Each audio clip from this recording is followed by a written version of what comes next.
What's up mga kabit? Kamusta kayo guys? Ayan, advance Merry Christmas sa inyong lahat. And ito malat pa ako dahil morning na nakauwi sa Hype Club. Salamat sa mga nakiparty and congratulations din sa mga partners ko at sa mga sumuport sa Tipsy Pig Alabang. Ayan, nakikita nyo sa likod ko. Nag-opening kami guys, no, sa Alabang. Pwede na kayong pumunta. So meron ng Tipsy Pig South. Ayan. So ngayon guys, ngayon medyo maganda yung pag-uusapan natin. Informative, no? Ang dami kasi mga newbies and beginners at saka yung matatagal na, no, na pumapasok or bumibili ng meme coin at biglang umaakit yung presyo, tapos syempre kikita ka na malaki. But again guys, no, yung mga newbies natin dyan, no, maraming nafo-FOMO. Pag nakita nila na oops, tumaas yung bonk or tumaas yung Dogecoin at iba-iba pa mga meme coin, sasabay sila, hahabol sila. Kaya lang ang kawawa, syempre yung mga huling nakakapasok biglang magdadump yung coin at hindi nila alam tumiming. And ako mismo guys, no,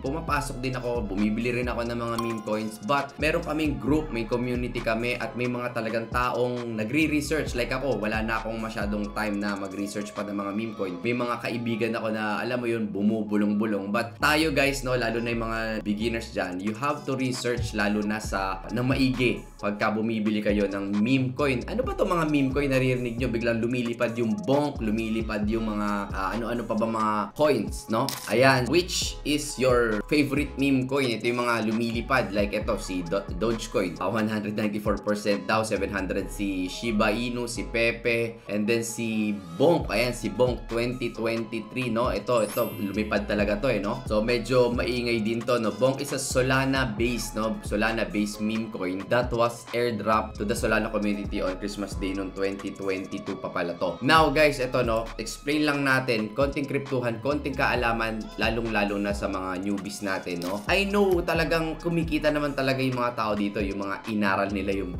meme coin, no? Kasi nga talagang willing sila. Kasi very risky to, no? Ano mga nagsisimula pa lang tayo, alam niyo naman marami mga project na nagsusulputan dyan, no? Meme coin or hindi, aakyat, magpa-pump, may mga kumikita talaga pag nag-pump siya. Pero ang dami nagiging kawawa, lalong-lalo na yung mga huli na pumasok or minsan niraragpull nila yung mga project nila. So mataas, no? High risk to mga ganito guys, no? Kaya mag-iingat kayo kapag ka pumapasok kayo. Now, konting daan lang tayo dito sa meme coin. Ano ba meme coin? Term used to refer to cryptocurrency named after character, individuals, animals, artwork, or anything else that can be mimicked. So, yan. So, sinusupport ito guys ng mga yan, online traders, mga followers, or yung mga community, di ba? Usually, sila yung mga talagang nagpa-pump niya, no? So, yung hype din, no? Talagang umaakit siya. They are also highly risky investment and may hold little or no intrinsic value. So, ito yung mga samples, Dogecoin, Shiba, and kung ano-ano pa mga currencies yan for entertainment din. And when buying or trading meme coin, it's critical to understand yung risk. Kailangan mag-iingat tayo. Hindi lang basta-basta nakita nyo, oy, nagpa-pump yung token or yung meme coin, hahabol kayo, no? May tamang timing dyan at saka huwag ka mag-i-invest ng perang hindi mo kaya mawala, guys. Nasa cryptocurrency world tayo, mag-ingat tayo ng maigi. So, kailangan nire-research nyo ng maigi yung mga meme coin na pinapasok ninyo. Ayan. So, ito si Bonk, medyo tumaas na nga ang price. So, you can check naman guys sa CoinGecko or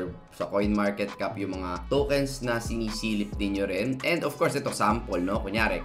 Like ito si Elon, mahilig tong mag-pump ng mga meme coin, no? And isa sa mga pinapump niya yung mga gorilla tokens or mga unggoy, mga ape, no? Elon Musk releases rap song about late gorilla Harambol. Ayan, late gorilla o si Harambol. This might be my finest work. So, yung mga meme coin na yan, guys, so, dapat nire-research nyo yan. Kunyari, ito, si gorilla. So, usually yan, makikita nyo, mabibili nyo sa Uniswap. So, yan. Let's say lang, sample lang natin dito rin sa MEX. Tingnan nyo rin kung nakalist na yung mga tokens na yan, kung saan nyo sila mabibili. But again, ulitin ko guys, mataas ang risk ng mga meme coins. So, kailangan careful ka. So, ito nakikita natin yung chart ni Gorilla. Check na natin. Na-list na rin din ito sa Gate.io, no? Gate.io. Pwede nyo puntahan at silipin din yung mga meme coin doon. Ito specifically kay Gorilla to sa MEXC. Nabibili rin siya sa Bitmark. Ayan, pwede nyo naman siyang tingnan. Nandito rin yung Gorilla. So, sign in lang kayo. Pwede kayong gumawa ng account dyan. Marami actually mga meme coin. Like ako sa community namin, nagsabi ako doon before ng THL, tapos yung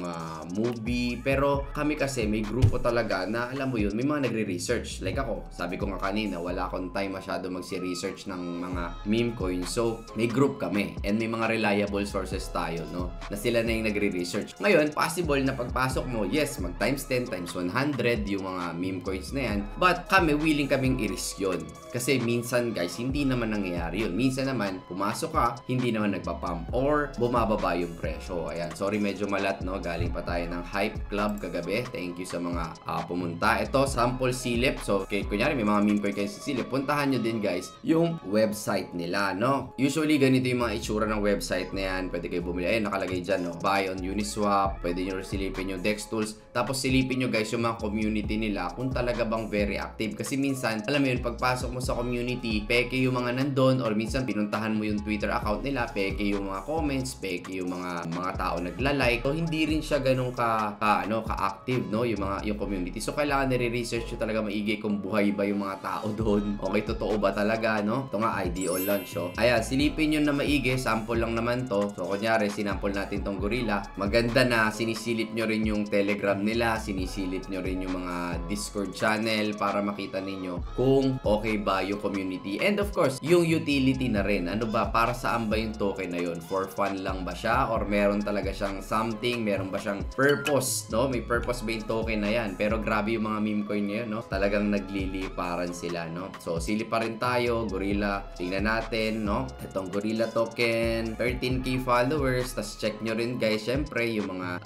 nagre-reply. Check nyo rin kung active ba. Ayan, no? Maraming nagpa-pump. Ito si Dizo. Gorilla is trending on CoinMarketCap top 3 along with Bonk. Gorilla token IO, and it is gearing up to be the next Bonk in the crypto meme coin space. Ayan. Ito yung sinasabi nitong Gorilla token IO. So, kayo guys, mag-do your own research kayo. Huwag kayong basta-basta pumapasok, ha? Kasi baka mamaya nakita nyo lang sa TikTok, sa mga influencers na, uy, lumilipad tong meme coin na to, no? Or yung project na to. Kailangan mag-research kayo ng maigi. Okay? So, kailangan, kasi guys, pinaghirapan nyo yung pera na yan. Pwede kayong ma-FOMO, pwede kayong magpasok, pero I suggest, lalo na sa mga beginners, I'm talking yung mga newbies natin na bago sa crypto, guys, maraming nasusunugan dito, ha? Maraming nalulugi, okay? Sa mga ganitong klaseng project or sale or meme coins. So, be careful kayo. Huwag kayo maglalagay ng savings nyo, emergency fund at kung ano-ano. Guys, nasa crypto po tayo, ha? Hindi natin hawak ang presyo nito, no? Para ka rin nagte-trade dyan, no? Hindi mo alam kung tataas or bababa talaga yan. Pero, again, ang pinangahawakan mo is yung research mo, yung community,